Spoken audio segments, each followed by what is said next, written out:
পুঁই গাছের চারায় ফাঙ্গাস আক্রমণ করেছে।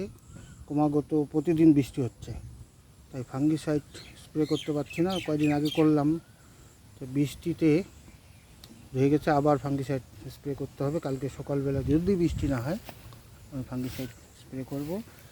এইটার চুই গাছের সব থেকে অসুবিধা এই ফাঙ্গাস।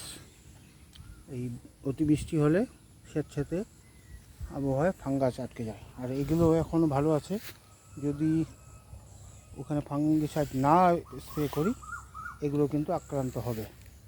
এই যে কিছু কিছু আক্রান্ত হয়ে গেছে। ফাঙ্গিসাইড ফাঙ্গাস আক্রমণ হলে শেষ, চুই ঝাল আস্তে আস্তে এর একটা দিতে ওরা ছেড়ে দেবে।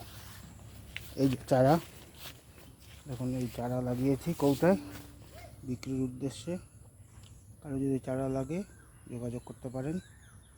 এই চুই গাছ খুব উপকারী গাছ।